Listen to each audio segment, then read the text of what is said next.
Ya, hari ini kita masuk ke pembahasan Kristus ya. Ya, semoga hari ini bisa selesai. Kalau nggak selesai, minggu depan Roh Kudus dan Kristus sedikit ya. Nah, hari ini kita akan bahas secara khusus itu adalah ini ya, implikasi. Nah, nanti kita belajar implikasinya ya. Eh, Nah, pentingnya implikasi keilahian Kristus dan kemanusiaannya ya. Nah, kita belajar seberapa pentingnya itu ya. Nah, perhatikan baik-baik kalimat dari Tuhan Yesus Yohanes 14 ayat 9 yang mengatakan, "Siapa yang melihat aku, maka ia melihat Bapa." Jadi Yesus dan Bapa itu sama di dalam keilahiannya. Yesus Allah, Bapa itu Allah, dan termasuk dalamnya adalah Roh Kudus. Jadi tiga pribadi Allah ini adalah satu kesatuan. Itu Allah yang esa. Jadi Allah yang esa itu memiliki di dalamnya itu tiga pribadi yang berbeda. Dan tidak ada di konsep ini di agama lain dan kepercayaan nggak ada. Itu hanya di iman Kristen dan hanya ada di dalam Alkitab dan hanya diajarkan oleh Tuhan Yesus. Dan ini penting sekali karena kalimat ini diulang-ulang. Ya.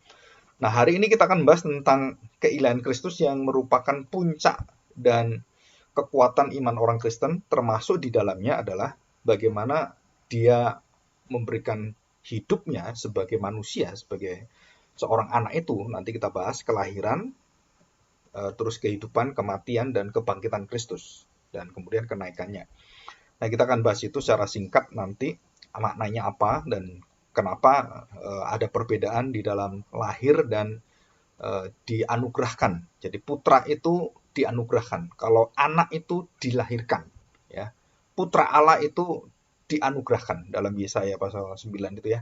Anak itu dilahirkan. Jadi ada bedanya. Yang satu putra memang berasal dari Bapa dan diutus oleh Bapa itu kekal. Kalau anak itu memang harus lahir karena dia manusia. Yesus itu anak manusia, Kristus itu putra Allah, ya Mesias itu. Dan ini jadi satu natur Tuhan Yesus yang memang dua natur sifat. Dia adalah manusia sejati, Allah yang menjadi manusia, dan dia adalah Allah yang kekal, yang sama dengan Bapa dan Roh Kudus. Nah, kita akan membaca menjadi satu ayat hafalan, ya. Kisah 4 ayat 12 dan Filipi 2 ayat 9, 10 dan 11. Nah, kita baca Filipi pasal 2, 9, 10 dan 11. Ya, saya bacakan ya. Itulah sebabnya dikatakan di sini Allah sangat meninggikan dia itu Yesus Kristus dan mengaruniakan kepadanya nama di atas segala nama supaya ayat 10 dalam nama Yesus dan di dalam nama Yesus yang ditinggikan itu oleh Bapa supaya dalam nama Yesus bertekuk lutut segala yang ada di langit. Di langit itu artinya bukan dunia yang kita lihat ini ya, dunia yang tidak terlihat, dunia yang roh itu. Dikatakan yang ada di langit dan yang ada di atas bumi, yang terlihat makhluk yang kita lihat ini, dan termasuk yang ada di bawah bumi, yaitu kematian dan semua yang disebut sebagai roh-roh yang sudah tidak ada lagi di dunia ini. Ya, ada di dalam kubur itu dan dunia kegelapan. Nah, dikatakan di sini ayat 11. Nah, ini yang penting ya. Dan segala lidah mengaku Yesus Kristus adalah Tuhan bagi kemuliaan Allah Bapa. Bagi kemuliaan Allah Bapa. Jadi seluruh pengajaran dan inti dari hidup orang percaya waktu mengenal akan siapakah Kristus itu dikenalkan oleh Kristus kepada kemuliaan Bapa. Jadi bukan berpusat pada dirinya, tapi orang itu akan mengenal siapa yang mengutus Kristus, Bapaknya. Dan Bapaknya memuliakan anak, anak memuliakan Bapa. Dan itu adalah keilahian. Ya, kita harus mengerti ini. Nah, di dalam kisah 4 ayat 12, ini juga ayat hafalan ya, harus dihafalkan ini. Kisah 4 ayat 12 dikatakan, dan keselamatan tidak ada di dalam siapapun juga selain di dalam dia.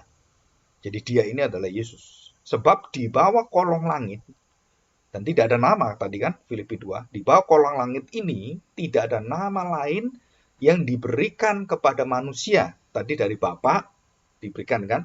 Nah ini dari manusia. Dan dikatakan tidak ada nama lain yang diberikan kepada manusia yang olehnya kita dapat diselamatkan. Jadi satu-satunya jalan keselamatan adalah di dalam nama Tuhan Yesus Kristus. Dan siapakah Yesus itu?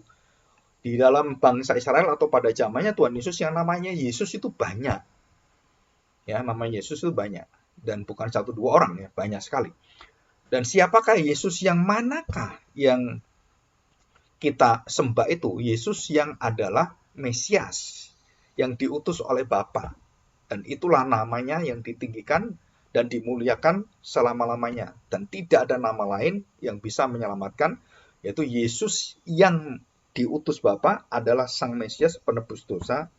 Itu loh yang menjadi Tuhan kita, juru selamat kita, dan yang akan membawa kita menghadapi semua kesulitan di dunia di depan kita ini, dan juga termasuk dosa, kepapaan, penderitaan, terus kematian, maut. Nah, semua itu sudah dikalahkan, dibereskan, dan ditaklukkan oleh nama Tuhan Yesus. Dan kita bersyukur karena nama itulah kita mendapatkan jaminan dan kita mendapatkan satu hati yang sungguh-sungguh mengenal bahwa Bapa itu adalah Bapa yang baik karena dia memberikan Kristus sebagai kuasa penyertaan dan kasih-Nya. Dia mempersembahkan anaknya Kristus. Untuk apa? Untuk menggantikan kita dan dalam dosa-dosa kita. Ya. Jadi yang kedua adalah penebusan yang tersedia bagi kita adalah penebusan yang bukan hanya dilakukan berkali-kali dan sesuai dengan aturan-aturan hukum Taurat yang dilakukan tiap hari raya, tiap hari Sabat, bukan. Karena keilahian Kristus itulah dia melakukan segala sesuatu itu adalah satu kali berdampak untuk selama-lamanya. Nah, itu menunjukkan kuasa keilahian. Nah, ini penting sekali. Kenapa? Karena tanpa mengakui keilahian, kita akan menyatakan keselamatan itu bergantung kepada usaha kekuatan manusia. Bukan. Keilahian itu merupakan sandaran kita, andalan kita, kebergantungan kita kepada apa? Kuasa Allah. Nah, ini penting sekali. Kalau Yesus itu adalah harus ilahi, harus dia adalah Tuhan kita. Kalau tidak, karya dia itu akan berhenti. Karena manusia berkarya itu semua tidak bisa kekal. Tidak bisa selama-lamanya. Dan Yesus melakukan penebusan dosa, mati di kayu salib, itu satu kali, nggak mati lagi. Dan dia bangkit satu kali dan tidak akan ada kematian lagi. Dan dia bangkit selama-lamanya. Nah, itu artinya dia menyatakan keilahiannya untuk mengalahkan apa? Maut. Ya, mengalahkan maut di dalam manusianya dia. Nah, kita bersyukur ini ya. Nah, itu berkaitan dengan penebusan. Yang terakhir itu berkaitan dengan apa? Kesatuan manusia yang memang diciptakan Allah untuk memuliakan Tuhan. Dan kesatuan manusia dengan Allah itu diinginkan Allah sejak diciptakan pertama kali. Dengan diuji supaya manusia bisa menerima ujian itu dan bisa memenangkan ujian itu. Tetapi kenyataannya Adam dan Hawa jatuh dalam dosa dan kemudian Kristuslah yang menjadi manusia yang sempurna diuji lagi oleh iblis dan dia menang dan dia mempersembahkan hidupnya untuk apa? Supaya kita tidak mengalami ujian, supaya kita tidak mengalami ujian seperti Kristus dan seperti Adam dan Hawa. Apa artinya? Seperti Adam dan Hawa kita jatuh dalam dosa dan kita tidak mungkin melawan iblis. Kita nggak mungkin. Kita sudah kalah ini. Dan kenapa harus di dalam Kristus? Karena Kristus yang bisa mengalahkan kekuatan cobaan itu di dalam hidupnya dia dan dia mengusir setan, "Nyalah engkau harus menyembah Tuhan Allahmu." Dan Yesus mengusir setan dan dia mengalahkan setan, mengalahkan maut dan segala dampak dosa. Di dua sisi ini kita harus tahu. Jadi sisi yang pertama bahwa manusia tidak berdaya. Sisi kedua harus ada manusia yang mampu untuk melepaskan kita dari seluruh ikatan perbudakan dan kematian hukuman kekal Allah ini, yaitu di dalam Kristus. Dan Adam tidak berhasil, Yesus Adam kedua, Adam yang merupakan semua manusia yang masuk dalam kerajaan Allah itu harus dilahirkan dan dihidupkan dan diciptakan kembali di dalam Adam yang kedua, yaitu Kristus. Bagaimana diciptakan kembali? Kita diberi darahnya dan kita makan dagingnya. Daging Kristus itu di dalam perjamuan kudus, roti dan anggur itu melambangkan darahnya dia, tubuhnya dia, dagingnya dia, itu menjadi daging saya, menjadi darah saya. Dan itu kita dijamin. Dan jika kita percaya, kita akan bersatu dengan Kristus dalam seluruh persaudaraan, dalam kemanusiaannya bersama dengan Kristus, kita bersama dengan dia. Dan di dalam kemanusiaan Kristus yang sempurna, membawa kita manusia yang tidak sempurna, itu kemudian diberikan tubuh yang baru, dan baru dengan tubuh yang baru itu kita baru bisa bertemu dengan Bapa, kita baru bisa bersatu dengan Bapa. Tanpa itu kita nggak bisa. Jadi sekarang ini kita belum bisa, karena kita tubuhnya belum dibangkitkan, belum disempurnakan, belum memiliki tubuh yang baru. Nah, nanti akhir zaman kita diberi tubuh yang baru. Tubuh yang tidak bisa mati, tubuh yang tidak bisa melakukan dosa, tubuh yang tidak bisa mengalami sakit penyakit, yang tidak pernah bisa mengalami perkabungan, perpisahan, dan semua dampak dosa.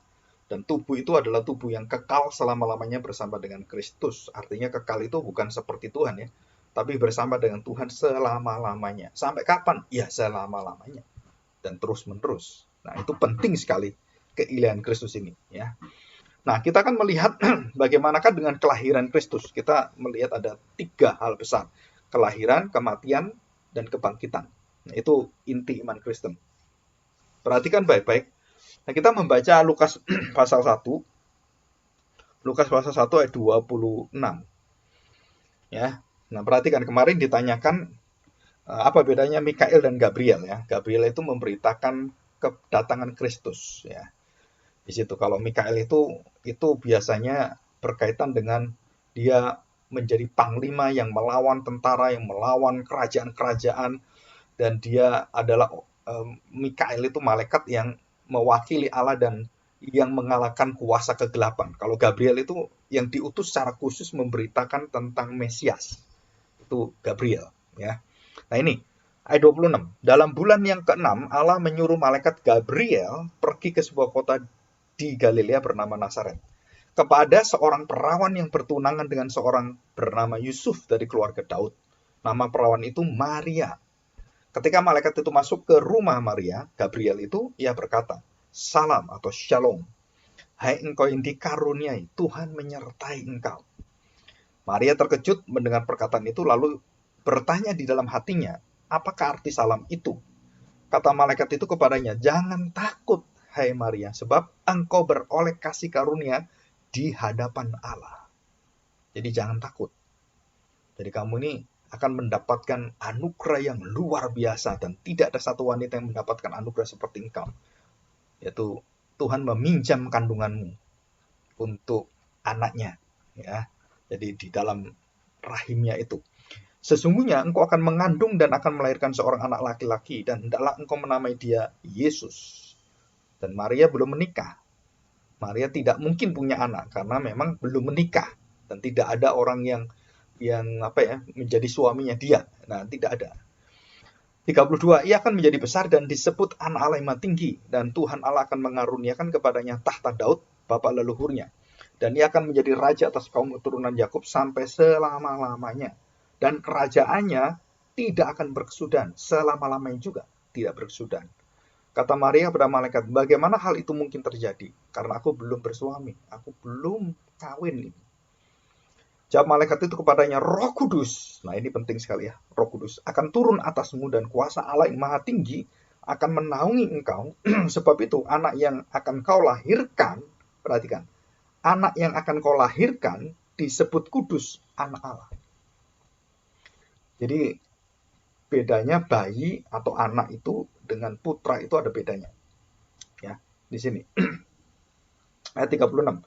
Dan sesungguhnya Elisabeth asanamu itu, ia pun sedang mengandung seorang anak laki-laki pada hari tuanya. Dan inilah bulan yang ke-6 bagi dia yang disebut mandul itu. Sebab bagi Allah tidak ada yang mustahil. Kata Maria, sesungguhnya aku ini adalah hamba Tuhan. Jadilah padaku menurut perkataanmu. Lalu malaikat itu meninggalkan dia. Gabriel meninggalkan dia. Dan bukan hanya itu, juga kepada gembala-gembala, kepada Simeon, kepada orang-orang yang memang harus mendengarkan berita tentang Kristus, ya. Termasuk kepada malaikat. Malaikat itu orang Majus ya, diberitahu oleh malaikat. Nah, semua secara tradisional itu mengacu kepada Gabriel, ya. Pekerjaan Gabriel untuk khususnya di dalam mengiring lahirnya Sang Juru Selamat, memberitakan tentang Kristus Yesus, ya. Nah, apa sih maknanya Yesus itu lahir di dalam kandungan seorang perawan dan tidak pernah menikah, dan tidak mungkin juga bisa punya anak kalau nggak menikah. Tapi ini kok bisa? Nah, jelas sekali itu ada kuasa supranatural. Kuasa yang di luar kekuatan nalar manusia. Keajaiban. Dan bukan dikerjakan oleh kita, bukan oleh kekuatan dan secara alamiah gitu ya, bukan, tapi supra alamiah, supranatural. Dan Roh Kudus dan kuasa Allah, Roh Kudus kuasa Allah itu adalah satu kesatuan gitu ya, satu yang sama. Dan kuasa Allah itu dalam kuasa Roh Kudus menaungi engkau dan engkau akan memiliki seorang anak, seorang bayi yang akan lahir. Nah, ini penting sekali.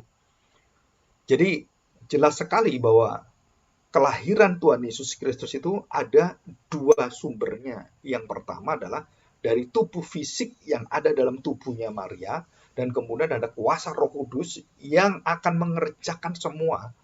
Bayi Yesus itu dari mulai jabang bayi, dari embrio yang terkecil, karena tidak ada spermanya, nggak ada sel laki-lakinya, dan hanya sel wanita. Dan Roh Kuduslah yang membuat itu dan mengerjakan semua itu. Bagaimana? Itu supranatural. Karena secara biologis, secara akal, dan secara pengetahuan manusia, dan secara artinya itu sains, ya, ilmu pengetahuan, itu nggak masuk akal. Karena memang tidak bisa. Maka dibutuhkan kuasa Roh Kudus. Jadi dua hal ini ada dalam tubuh Maria, yaitu tubuhnya, rahimnya, dan kemudian Roh Allah ada di dalamnya. Ya, kita lihat ini. Terus kemudian menjadi bayi. Nah, inilah yang penting sekali. Jadi pertanyaan adalah, adakah manusia seperti Yesus? Yang disebabkan manusia ada tanpa bapak dan tanpa ibu. Jawabannya adalah, seperti Yesus yang terjadi seperti ini nggak ada karena kuasa Roh Kudus. Tetapi ada manusia yang tanpa ayah, tanpa ibu, dan tanpa ayah ada, tanpa ibu ada, tanpa ayah ibu juga ada itu. Nah, siapa itu, Pak? Yang pertama adalah Adam dan Hawa. Adam dan Hawa diciptakan dari debu dan tanah. Kita tahu kan? Menurut orang-orang Chinese itu, rahim itu adalah bumi ini. Jadi kuburan orang-orang Chinese itu semua kan kayak rahimnya perempuan. Kayak perut perempuan yang besar, terus kemudian di situ ditulis namanya orang itu. Kalau kita lihat gitu ya. Nah, itu artinya apa? Kembali ke rahim, kembali ke bumi.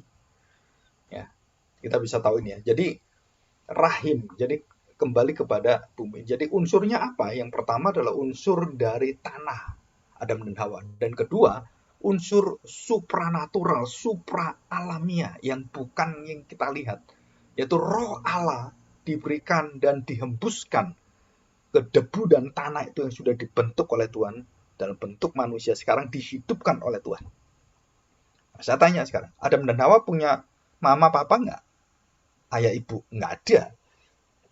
Loh, kok bisa, Pak? Makanya itu, kalau banyak orang-orang tidak percaya Yesus tidak bisa mengaku Yesus itu lahir tidak ada laki-lakinya.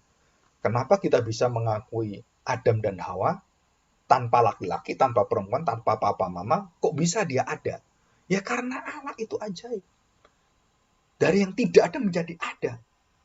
Dan Tuhan itu Tuhan yang tidak ada mustahil bagi dia. Maka Roh Allah dengan kuasanya, Roh Kudus itu mengerjakan dalam tubuh Maria akhirnya menjadi bayi Yesus. Itu juga hal yang sama.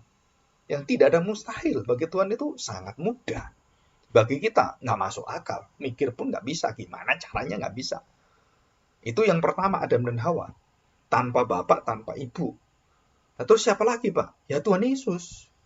Yang tidak ada bapaknya. Ada lagi nggak? Ada yang terakhir. Siapa? Hawa.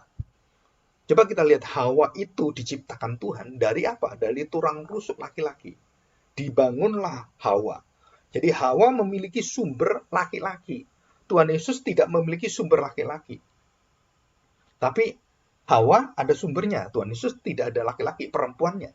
Jadi Adam dan Hawa tidak ada sumber laki perempuannya. Adam tidak ada sumber laki perempuan. Hawa ada sumber lakinya, yaitu Adam. Yesus tidak ada sumber lakinya, tapi ada sumber perempuannya, yaitu mamanya. Jadi kedua ini klop. Yang satu tanpa bapak, tanpa ibu. Yang satu tanpa ibu, yang satu tanpa bapak. Jadi Hawa, Tuhan Yesus, dan Adam. Dan tidak ada manusia lain yang diciptakan seperti Adam dan Hawa atau orang yang pernah ada di dunia ini seperti Tuhan Yesus, nggak ada. Ya, dan ini adalah kelahiran Kristus yang ajaib. Jadi kalau ditanya, orang-orang tanya gitu seringkali, oh Tuhan kok punya anak gitu kan? Gampang sekali. Kenapa? Karena bukan anak yang seperti kita yang dilahirkan secara alamiah, tetapi adalah anak yang diutus. Anak yang berasal dari dirinya Bapak yang sama dengan Bapaknya. Jadi kalau Bapak dan anak itu kan, kalau manusia ya manusia. Kalau Bapak itu mengutus anak, kalau Bapak adalah Allah, ya anak juga Allah. Kalau saya punya anak manusia, ya manusia, saya manusia gitu. Jadi artinya banyak sekali menolong kita. Jadi bukan arti secara fisik manusia, tetapi arti secara otoritas dan asalnya. Jadi kalau Bapak itu manusia, ya anaknya manusia. Kalau Bapak itu ilahi, ya anaknya ilahi. Dan itu jelas sekali. Ya, di sini. Nah, kita akan membahas yang kedua adalah kematian Kristus. Nah, kematian Kristus ini memiliki pengertian yang sangat dalam sekali. Dan banyak hal yang dikerjakan oleh Tuhan Yesus. Derajat kematiannya. Kita akan bahas tentang derajatnya. Jadi, arti derajat itu jadi berapa nilainya, derajatnya, berapa kualitasnya, dan apa yang dilakukan itu, dan apa fungsinya. Nah, sepanjang umur Tuhan Yesus di dalam dunia ini, dan terutama pada akhir masa hidupnya, dia mengalami, baik dalam tubuh maupun jiwa, murka Allah atas dosa manusia. Jadi dia memang merelakan diri untuk apa? Untuk dihantam oleh Tuhan. Diganjar dan tanda petik dihukum oleh Tuhan. Ya, artinya dihukum itu adalah diberi kuasa kematian yang akan diterima oleh manusia, kematian kekal binasa. Ya, dan itu Tuhan Yesus yang akan menerima. Nah, sedangkan orang tanpa Kristus menerima kematian itu, wah, dia mati selama-lamanya. Tapi Kristus karena dia adalah manusia yang tidak pernah memiliki dosa, dan waktu dia menggantikan orang berdosa dan dia dihukum oleh Bapaknya karena dia menanggung dosa manusia, karena kesetiaan kepada Bapa, karena kasihnya, karena kerelaannya, karena ketaatannya, maka hukuman Allah itu di dalam kematiannya, kematian Kristus itu merupakan jalan satu-satunya keselamatan supaya manusia bisa lepas dari maut dan segala hukuman Allah yang kekal itu. Jadi bagaimana Yesus menerima itu? Dia menerima, betul-betul menerima. Dan waktu di atas kayu salib, dia ditinggalkan oleh Bapaknya dan dia berteriak, Eli, Eli lama sabachthani. Ya, Eli, Eli lama sabachthani artinya, Allahku, Tuhanku, kenapa engkau meninggalkan aku? Jadi itulah jeritan kematian yang kekal. Ya, kematian kekal bagi orang-orang yang tidak menerima Kristus itu kematian mengerikan yang tidak bisa kita jelaskan, dan itu selama-lamanya. Wah, itu membuat kita gemetar sekali. Tetapi Kristus waktu menerima itu karena dia tidak berdosa, dia tidak bersalah, dan dia mengambil dosa orang-orang yang akan diselamatkan oleh Bapaknya, yang akan diampuni, maka dia merelakan hidupnya. Nah, di sini kita melihat ada dua kuasa. Yang pertama adalah kuasa apa? Dosa yang tidak pernah bisa dimatikan, dikalahkan manusia itu akhirnya ditelan oleh dia. Ya, akhirnya dikalahkan oleh dia. Kenapa? Karena dia rela menerima itu. Dan waktu Allah menghukum anaknya di dalam kematian itu, dan dosa itu akhirnya das, hilang kuasanya. Kenapa? Karena sudah dihukum. Karena sudah menimpa kepada dia dan tidak menimpa kepada kita. Jadi hukuman Allah yang kekal yang murka itu ditimpakan kepada anaknya. Wah, udah kamu dihukum mati, kamu binasa gitu kan. Dan ditinggalkan Tuhan, ditinggalkan Bapaknya, Eli, Eli lama sabachthani. Dan dia ditinggalkan oleh Bapaknya, dia mengalami kematian, dia mengalami maut. Dan maut itu akhirnya ditelan oleh dia. Jadi waktu dia tidak berdosa, dia dijadikan orang yang berdosa karena mengangkut dosa manusia. Dan disitulah waktu murka Allah datang, menghajar dosa-dosa manusia, dan Kristus yang tidak ada dosanya itu akhirnya mendapatkan satu kuasa pergantian, substitusi. Apa itu? Dan Allah waktu melihat anaknya menerima dosa manusia yang tidak berdosa, dan dia mengatakan murka itu berubah menjadi kasih yang tak terhingga. Jadi ini sebagai contoh aja. Jadi kalau suatu hari saya punya anak gitu ya, Terus saya hukum ya. Karena saya dengar dari temannya, dari gurunya apa gitu kan, oh anakmu itu nyolong gitu kan, wah kamu bener nyolong. Akhirnya saya nggak apa ya, nggak memeriksa nggak apapun, anak itu akhirnya saya hukum, saya hukum. Dan karena saya sudah apa ya, sudah emosi, maka hukumannya itu berat sekali. Jadi apa hukumannya? Itu adalah anak ini harus dihajar, harus tanda petik dipukul, harus supaya ngerti dia tuh salah. Maka waktu saya menghajar dia dan waktu saya pukul dia, waktu saya betul-betul dalam kemarahan itu karena dosa anak saya, maka saya menghajar dia. Terus kemudian waktu saya sudah menghajar dia, gurunya kemudian telepon saya dan dia minta maaf. Kenapa? Pak, bukan anak bapak yang salah. Ya, anak bapak tidak salah. Itu bukan anak bapak yang salah. Terus siapa yang salah? Namanya sama, Pak, tapi beda kelasnya. Waduh, saya kaget.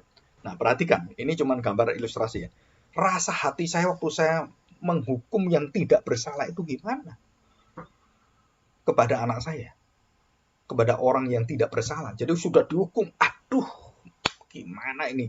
Jadi saya merasa apa ya, ke orang itu iba, penuh dengan belas kasihan dan kemudian saya mengambil anak saya dan ya kita pasti orang tua pasti minta maaf gitu ya dan memberikan pengampunannya, memberikan apa ya, kemurahannya dan dia akhirnya mengambil kembali dan di situ kita melihat jadi waktu Kristus menerima dosa-dosa kita dan Bapa menghukum dosa-dosa manusia yang berdosa di dalam Kristus yang tidak berdosa, maka dosa itu akhirnya dihancurkan, dileburkan supaya di situ keluar satu kemurahan, satu belas kasihan Allah. Kepada siapa? Kepada Kristus, kepada anaknya. Engkaulah anakku yang kukenal. Kepadamulah aku mengasihi engkau.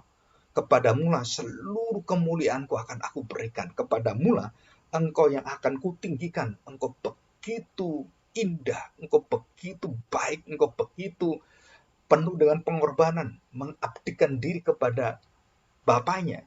Nah, ini satu gambaran yang begitu jelas. Jadi Kristus kenapa? Dia dimuliakan oleh Bapa, ditinggikan dan namanya tidak ada nama lain. Karena dia menerima hukuman Bapa dan dia sekaligus menerima dosa-dosa manusia. Dan hukuman dan dosa itu akhirnya ditimpakan dan diterima di dalam kekudusan kesucian tanpa dosanya dia. Menjadi satu belas kasihan Allah yang mengalir dan menjagai dan melingkupi semua orang yang percaya kepada Kristus. Jadi dosa, kematian, dan kepapaan semua kengerian itu sudah diambil oleh Kristus. Sudah dikalahkan oleh Kristus. Jadi kalau saya menghadapi kematian, kita nggak perlu ketakutan seperti orang yang tidak memiliki Kristus. Yang tidak ada harapannya. Kenapa?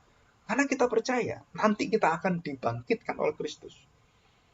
Kita akan bersama dengan Tuhan roh kita. Tubuh kita nanti di akhir zaman diangkat oleh Kristus. Kenapa? Karena Kristus sudah menyatakan dan memberitahukan Injil kebenaran itu. Aku sudah mengalahkan maut dan dia bangkit dari maut itu. Dan ini artinya derajat kematian Kristus itu apa? Untuk menyatakan bahwa dosa itu sudah dilumpuhkan. Dosa itu sudah ditawarkan racunnya. Jadi sangat maut, sangat itu kan racun.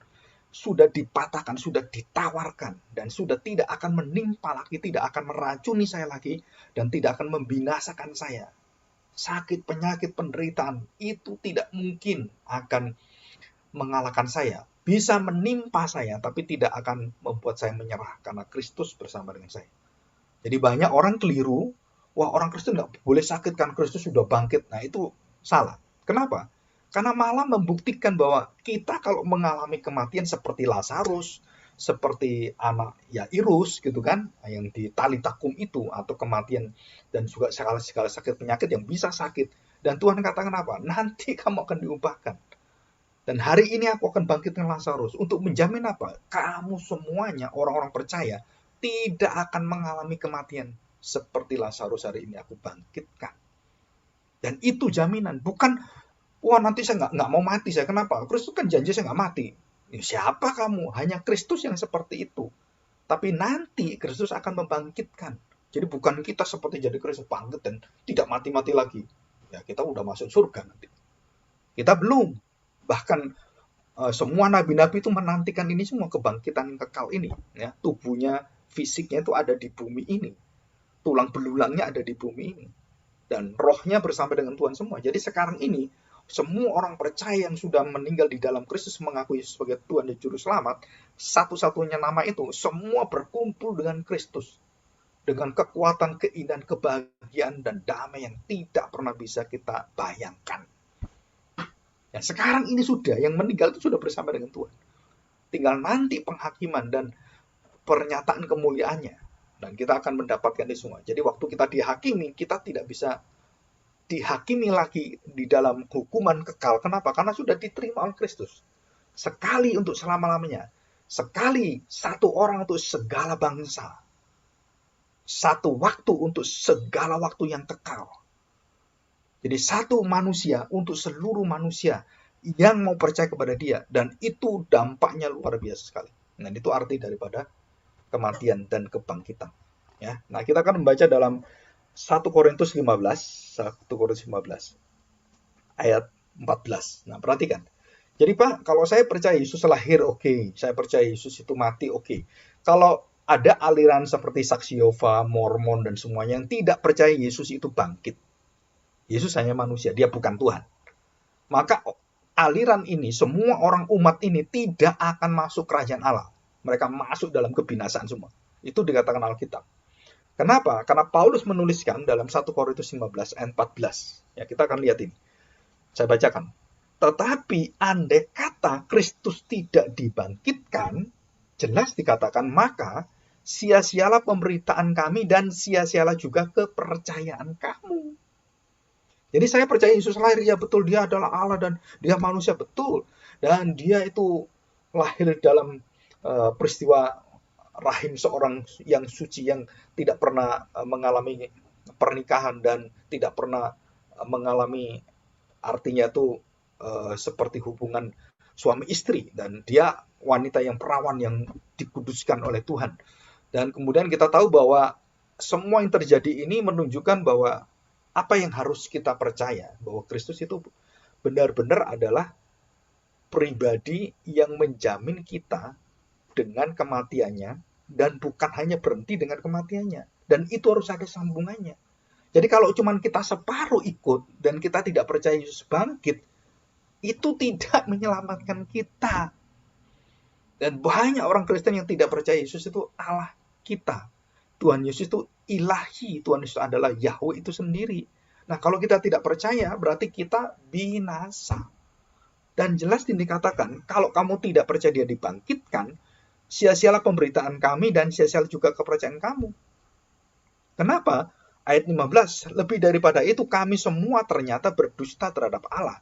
Karena tentang dia kami katakan bahwa ia telah membangkitkan Kristus, padahal ia tidak membangkitkannya. Berarti saya akan bohong kalau andai kata benar bahwa orang mati tidak dibangkitkan.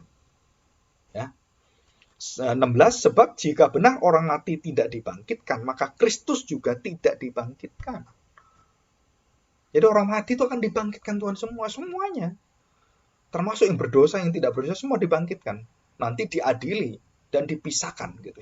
17, dan jika Kristus tidak dibangkitkan, maka sia-sialah kepercayaan kamu dan kamu masih hidup dalam dosamu. Nah, ini kita jelas ya.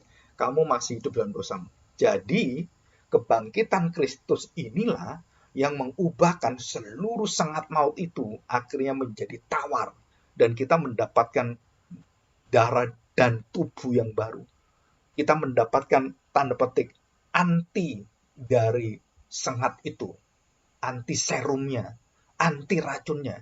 Jadi Kristus darahnya itu kita terima, maka sengat maut yang menusuk ke kita, yang masuk dalam tubuh kita, itu langsung mati, langsung tawar, langsung lumpuh. Kenapa? Karena Kristus yang menjadi jaminan kita. Nah, kuasa kebangkitan ini harus dimiliki. Kalau tidak, kamu tetap dalam dosamu. Jadi kamu percaya Yesus mati, kamu menyesal, kamu bisa mengalami tanda petik pertobatan yang setengah jalan.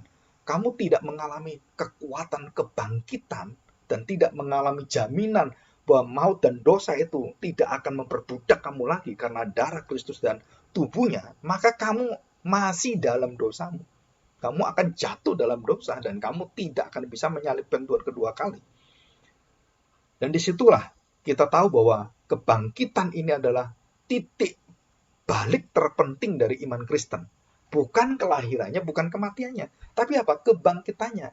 Kenapa Pak kok kebangkitan enggak kelahirannya cukup gitu? Tidak. Kenapa? Karena kelahiran dan kematian orang masih bisa memikirkan itu sebagai sesuatu yang wajar. Tapi kebangkitan, enggak ada satu orang bisa memikirkan ini. Semua murid-murid enggak akan percaya Yesus bangkit. Mereka semua tidak percaya. Mereka ketakutan waktu Yesus bangkit. Dianggap itu hantu. Wah, ini setan ini. Ini hantu ini. Dan semua murid, bukan satu dua orang, semua murid. Waktu Yesus dengan tubuh kebangkitannya datang, mereka semua ketakutan semua. Dan mereka melihat itu sebagai hantu. Dan Tuhan katakan, ini aku, damai sejahtera, jangan takut. Barulah mereka mengerti. Barulah mereka sadar. Baru mereka dibukakan pikirannya. Nah, seperti kita sama. Ya, jadi kita bersyukur hari ini kita bisa mengenal kelahiran, kematian Kristus, dan tidak boleh berhenti di situ sebagai manusia. Dan dia bangkit karena dia memiliki kuasa ilahi. Dan dia dimuliakan. Dan dia akan menghakimi kita. Dan seluruh umat manusia akan dipanggil, akan dihakimi. Dan kita semua sekarang ini yang percaya pada Yesus, saat kita percaya pada Tuhan Yesus dengan sungguh-sungguh, kita sudah tidak mengalami lagi maut. Hukuman Allah, kutukan Allah, laknat, dan kebinasaan itu sudah lenyap. Dan bukan hanya itu saja. Dosa yang merongrong kita, yang menggerogoti kita, yang memperbudak kita itu sudah hilang kuasanya. Dan kita masih berdosa, masih. Tapi kita bisa memiliki iman. Dan kita bisa percaya pada Kristus dengan karyanya. Dan akan menguduskan kita, melepaskan kita dari dosa kita yang sehari-hari yang kita lakukan. Kita terus diingatkan. Bagaimana cara kita diingatkan? Karena kita dekat dengan Kristus di dalam firman-Nya. Di dalam kuasa penyertaannya, dan jangan meninggalkan firman Tuhan. Karena di situ kita akan mendapatkan kekudusan Tuhan, kita mendapatkan keadilan, kita mendapatkan suara kehendak Bapa yang benar, yang baik, yang sungguh-sungguh akan menjamin kita. Nah, ini adalah kemenangan kita. Kebangkitan itu adalah satu kemenangan yang besar bagi kita. Nah, kita bersyukur demikian kita sudah masuk di dalam pentingnya kita menerima kebangkitan, ya. Kematian Yesus sudah saya jelaskan. Nah, makna kematian juga sudah.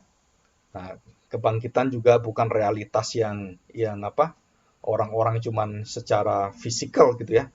Tetapi itu adalah satu kemenangan yang besar, satu kenyataan historis yang terjadi dan dituliskan oleh Injil Tuhan dan dituliskan juga kesaksian-kesaksian itu dalam kitab-kitab sejarah. Semua mengakui bahwa Yesus itu pernah hidup dan dia pernah ditemui dan menemui murid-muridnya. Dan itu semua ada tulisan sejarahnya dan tidak bisa ditolak, ya. Nah, kebangkitan Kristus merupakan satu kenyataan yang mengubahkan natur manusia akan menjadi natur seperti Allah. Manusia diciptakan segambar dan rupa Allah, dan pada saat kebangkitan itulah gambar dan rupa Allah itu akhirnya sempurna. Dan pada saat kematian itulah seluruh gambar dan rupa Allah yang rusak itu kemudian diperbaiki oleh tubuh dan darah Kristus. Dan dibangkitkan menjadi manusia baru yang sempurna. Bukan lagi seperti Adam yang mungkin jatuh dalam dosa dan akhirnya jatuh dalam dosa. Tubuh yang baru nanti yang kita akan terima di surga itu tidak akan membuat kita masuk ke dalam dosa yang seperti Adam dan Hawa. Dan kita tidak akan melakukan dosa yang bisa mengeraskan hati kita. Di surga itu seluruh dosa itu bersih. Hati kita tidak ada satu cuil, satu tetes dosa pun tidak ada. Bahkan kehendak kita menghendaki dosa pun tidak ada. Kita sama seperti Allah. Kudus, benar, dan adil. Dan kita terima kapan? Nanti. Apa yang menjamin kita? Iman kita yang percaya kepada kebangkitan Kristus. Ya, kita bersyukur di sini. Oke. Kita akan masuk dalam doa ya. Kita bersyukur. Kalau ada pertanyaan, nanti bisa ditanyakan. Dan kalau ada yang mau sharing sedikit, silakan. Ya, mari kita berdoa. Bapak yang baik, kami bersyukur hari ini. Kami kembali melihat karya Kristus dan satu-satunya. Dan tidak ada yang lain. Dan tidak ada nama yang lain. Dan tidak ada kuasa yang lain yang bisa membuat kami diselamatkan dari perbudakan dosa, dari kematian dan kebinasaan hukuman kekal dari Tuhan. Tuhan, kami percaya bahwa kami memiliki umur yang sangat terbatas. Tidak ada manusia melebihi dari 120 tahun. Dan biasanya hanyalah sekitar 55-60 tahun atau sampai 65. Dan sisa waktu yang panjang semua adalah kebanggaan kami, adalah kesusahan kami. Tapi kami tahu Tuhan, kami bukan hidup untuk kesusahan. Kami hidup untuk kemuliaan-Mu. Semakin Kau berikan umur kami yang semakin panjang, artinya bahwa kami akan menikmati kuasa kemenangan Tuhan. Dan kami akan menyatakan Injil-Mu kepada seluruh umat manusia, kepada siapapun yang berkaitan dengan hidup kami.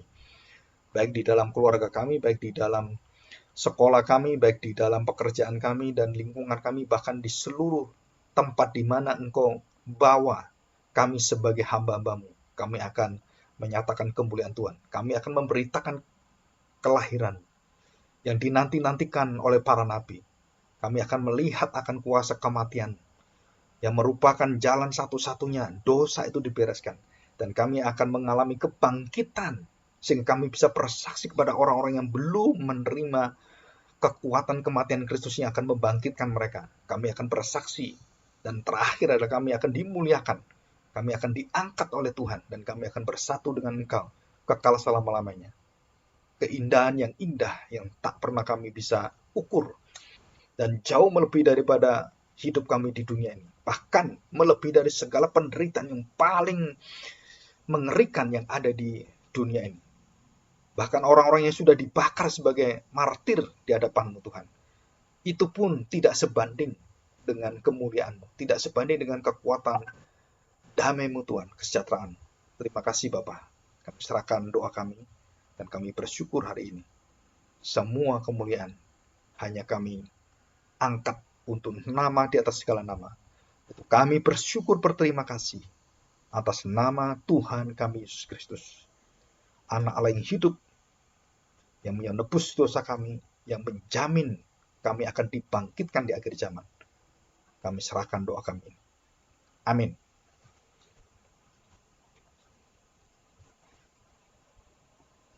Ya, ayat hafalannya tolong diingat ya, Kisah 4:12 dan Filipi 2 ayat 9, 10, 11.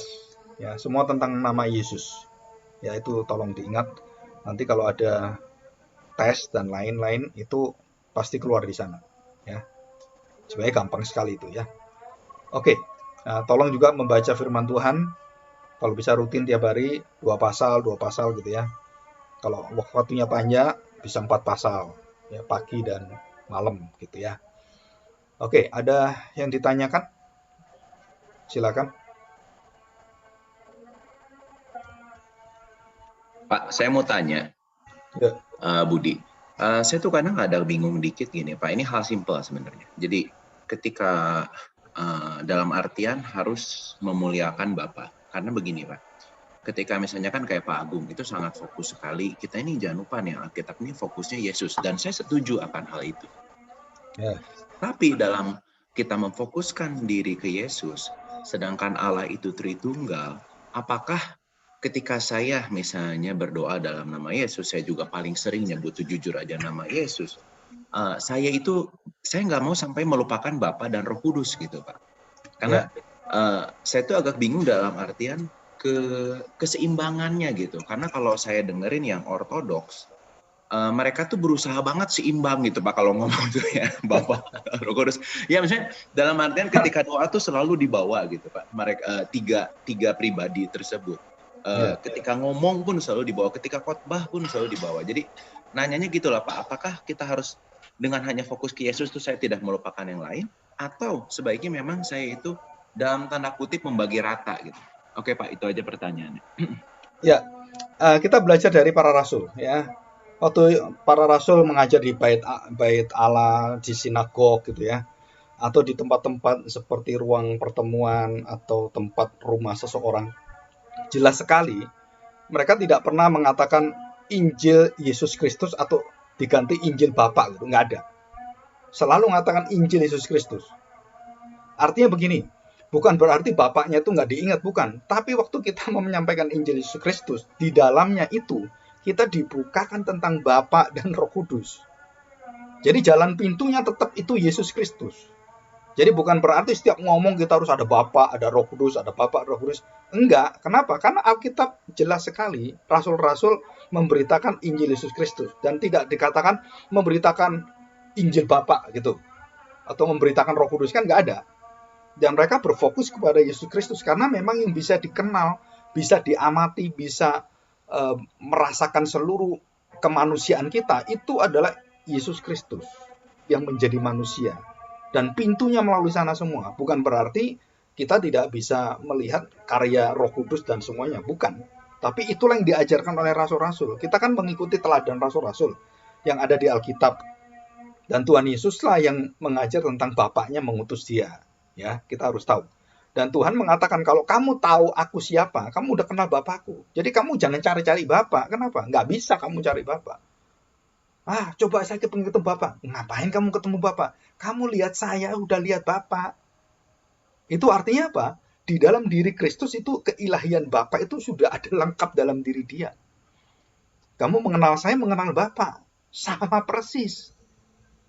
Itu. Jadi apa ya? Jadi kita bukan orang yang Kristus sentrism, apa itu yang berpusatnya Kristus semua dilupakan, enggak. Yang mono Kristus sentrism, bukan.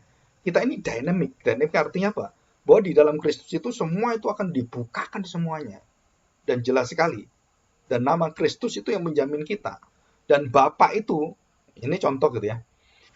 Kalau kita menghubungi Bapak tanpa Kristus, nggak mau Bapak. Kenapa? Harus melalui anak saya. Kenapa? Ya itu jalurnya.